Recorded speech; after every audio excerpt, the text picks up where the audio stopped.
Now for a big money maker, we paired together some underdog parlays here in the past. So this is our G5 deep dive underdog moneyline parlay.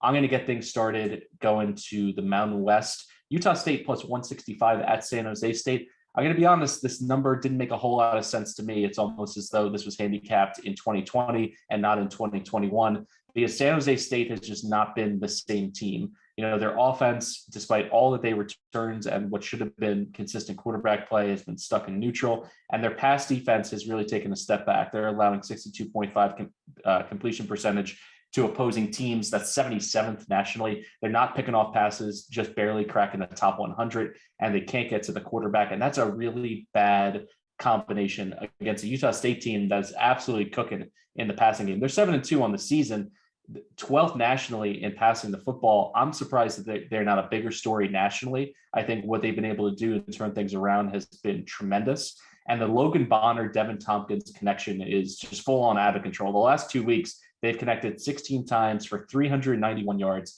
and 2 touchdowns. I see more of that happening here. It's not going to be easy against a San Jose State team that is want to kind of muck things up a little bit and play at a slower pace and a lower scoring game.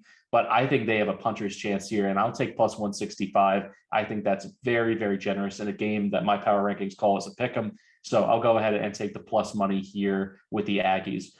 I know, what are we putting together here for our week 11 money line underdog parlay?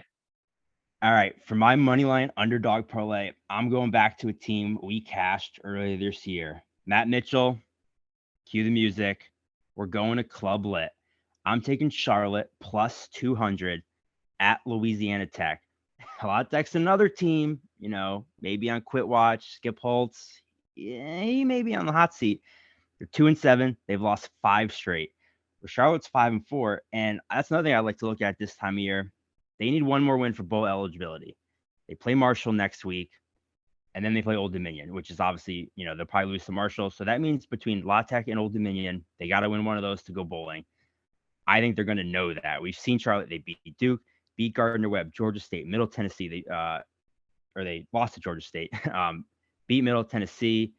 They beat FIU. They lost obviously close to FA, or they got blown out by FAU. Lost to Western Kentucky, and then they beat Rice in overtime last week in a pretty good game. Chris Reynolds looked really good. He's been awesome this year. He's got 19 touchdowns, 5 interceptions. He's actually second in Conference USA in passing touchdowns. Only Bailey Zappi, our boy, has more passing touchdowns than Chris Reynolds. He's averaging 228 yards per game. He also has 3 scores on the ground. The Charlotte has 2 great receivers in Grant Dubois and Victor Tucker. Both of them are averaging over 60 yards per game. They got 2 good running backs. They don't run the ball great, but they are 25th in rushing explosiveness, so they do create big plays.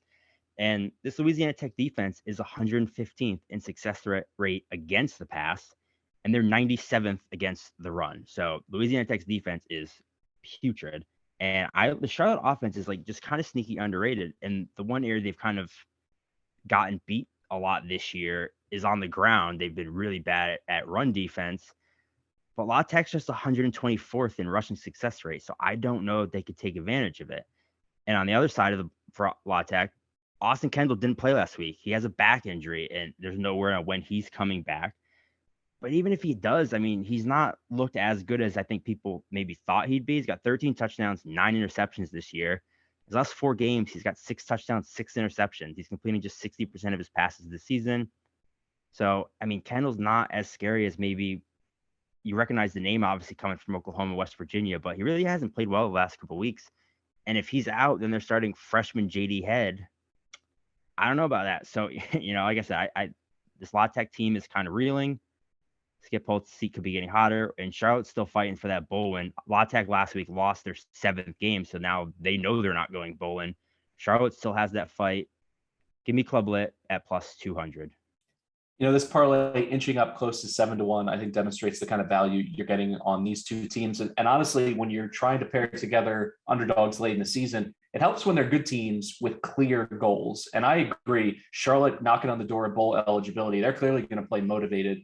Utah State is having a great season, so there's no reason for them to pack it in a road trip, to San Jose. So I like both of these going together. And I also give you kudos for showing some restraint, because early in the season, you tapped Charlotte in that upset against Duke. You were all about Club Lit, but I think you bided your time. You waited for the right moment, the right situational spot to get back in with this 49er team. So I applaud you, and hopefully that patience pays off, close to 7-1 for us and our listeners.